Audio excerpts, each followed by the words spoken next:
Most weight loss plans are one size fits all, not taking into account each person's individual needs. Noom is here to change that. Noom Weight uses psychology. That's why they say losing weight starts with your brain. But it also takes into account your unique biological factors, which also affect weight loss success. The program helps you understand the science behind your eating choices and why you have cravings. Everyone's journey is different, so your daily lessons are personalized to you and your goals. One of the great things about Noom is that it's nourishing instead of restrictive. They focus on progress instead of perfection. You don't have to give up carbs, or anything for that matter. Have cravings? Food FOMO? Noom can help you lose weight while still enjoying your favorite foods. To date, Noom has helped more than 5.2 million people lose weight. Stay focused on what's important to you with Noom's psychology and biology-based approach. Sign up for your trial today at Noom.com. That's Noom.com.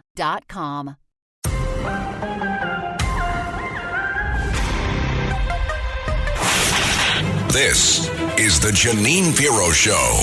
Now, here's Judge Janine Pirro. Welcome back to the Judge Janine Tunnel to Towers Foundation Show. Joining us now is the National Press Secretary for the 2020 campaign, Hogan Gidley. He's been on the show before. You know him. He doesn't mince words. I love him. So let's hit it, Hogan.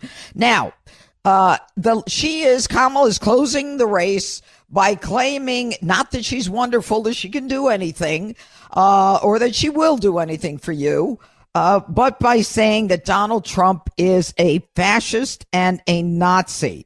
And right now, Hillary Clinton, the old lady, is coming back to claim that Donald Trump is going to have a fascist rally today, Sunday, at Madison Square Garden. I mean, how do you even answer these things? The Democrats have been saying forever, whether it's Goldwater, Nixon, Ford, Reagan, Bush, Romney, they're all fascist. I mean, where do they get this from? Well, I'll tell you, there's an easy way to answer it. They know it's all BS. It's so simple to prove. Here's how you know she doesn't even believe the words that are coming out of her own mouth. We know this because if Democrats really felt that way, then why would several U.S. Senate candidates on the Democrat side be using Trump in their campaign ads? That's right. Or how could Chuck Schumer and other Democrats sit in a room, listen, and laugh at Trump's jokes at the Al Smith dinner? Hey, Letitia James listened and laughed. Yeah, of course.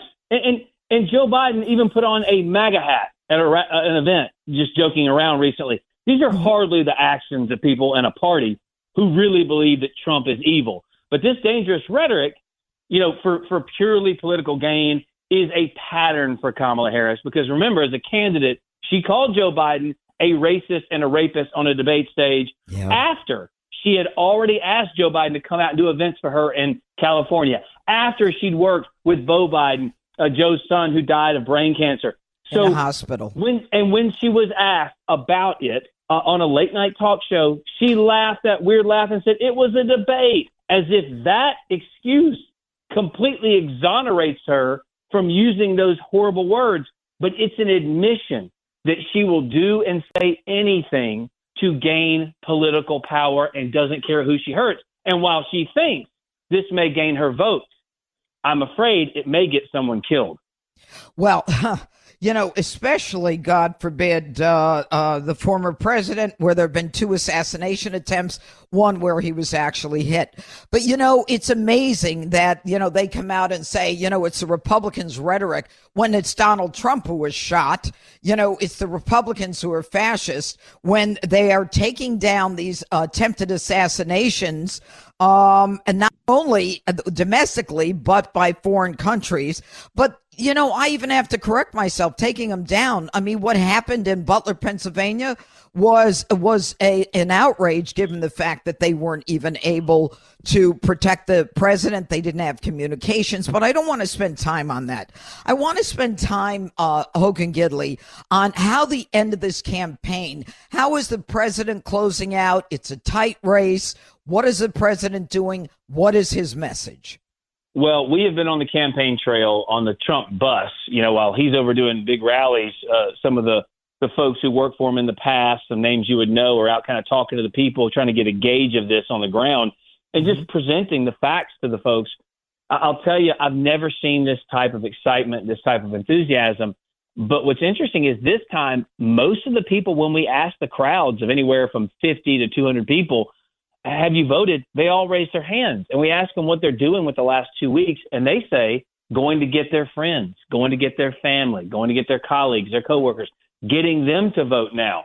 So it is a clear shift in strategy to flood the ballot box now and to keep the pressure on between now and Election Day so that, we don't suffer the fate of previous Republicans who wait all until Election Day and then can't make up all of the work that the Democrats had done in the early vote. And we also see, of course, that the Kamala Harris numbers are way down from Democrats in the past. The enthusiasm isn't there in terms of early voting, you mean? In terms of early voting. And you see that in the numbers. And so, look, you cannot underestimate the Democrat ground game. Remember, Romney was ahead in a lot of polls right before the election, too. You have to keep the pressure on because we want this to be so overwhelmingly for Trump that it's obvious that people want a change. And so you have to keep doing this. But I'm telling you, I'm paid to be nervous, and I'm very nervous, okay? But I see a lot of good signs out there that I haven't seen before, and I'm encouraged when we're on the ground here talking to real people and real voters. Well, you know what, Hogan Gidley, there's a lot to be nervous about. Whether you're talking about, the indoctrination of our kids in schools, the illegals coming through the border, the oil and gas industry in the United States. I could go through the whole thing. But I want to talk about Kamala for just a second and your take on her. I mean, this woman cannot answer a question. She was on CNN, and when she was asked a question, she just flips to Donald Trump is horrible. What have you done in the last 4 years? Well, it's really about Donald Trump in the last 10 years. It's almost, she's got Trump derangement syndrome. And this fascism thing is, on a day, I hear this rally today at the Garden is going to be incredible. And yet they are so clueless. They put up a candidate who cannot say what she's going to do. She cannot engage in a conversation. Yeah, but they knew that. This is the thing. A year ago, reporters were writing stories that Joe Biden had a quote-unquote Kamala Harris problem, the most unpopular vice president in U.S. history. But, as you know, by their own definition, had they passed over Kamala Harris and gone to a primary system, then they would, by definition, their own definition, of course, be sexist and racist and bigoted. So they had to elevate Kamala Harris. What they were counting on was this. Remember, Kamala Harris usually comes out of the gate pretty strong. She did it in the presidential primary. She was right up the top there. When she called Joe Biden that segregationist from a debate stage, had T-shirts made, ready to go, and then fell on her face and never got a single vote. The same thing applies here. Democrats thought the condensed time frame would really allow them to kind of cover up a lot of Kamala's scars, a lot of her warts.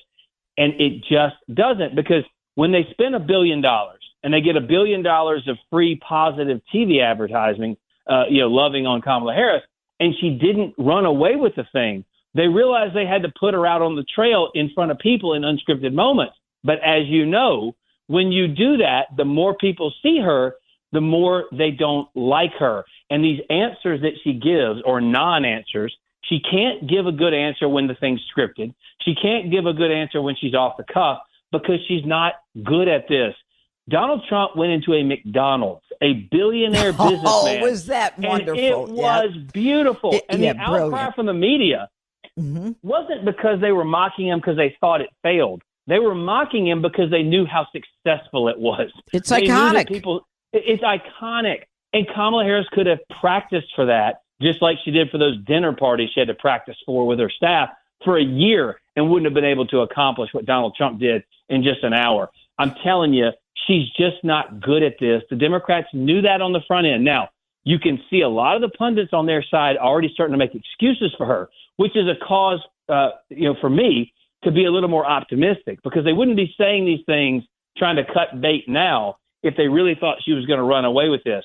At the same time, as I said, caution everyone, you still have to go vote and do the work. My theory is a little different. I mean, you say that, they knew that she wasn't that capable. And by the way, she didn't get one vote to be the vice president, and she certainly didn't get one vote to be the president. I mean, Lord, if I could have done that, I mean, at least I would have been able to get in there and start fighting for, for closing the border, finding the 300,000 children that she lost, making sure that there is no sex trafficking, human trafficking. As a prosecutor, that's what you do. She doesn't have a prosecutorial instinct in her body. But my take on this condensed time frame and that they would be able to cover up how bad she was. The truth was that Donald Trump was supposed to be in jail or dead, and we were never supposed to know how bad Kamala Harris was. That was the game plan. He wasn't supposed to make it, and he was supposed to be jailed. And that's what they were planning on, and it just didn't work that way. It was divine intervention at that Butler rally, and I'm not an overly religious person. I'm religious, but certainly not overly religious. And there is a reason that he's running, and there is a reason that he's survived as long as he has. All right, up next here on the Judge Jeanine Tunnel to Towers Foundation show, I will be speaking with Peter Navarro. Peter was with the Trump administration. He was the manufacturing czar and first deputy assistant to the president. It's all coming up right here on the Red Apple Audio Network.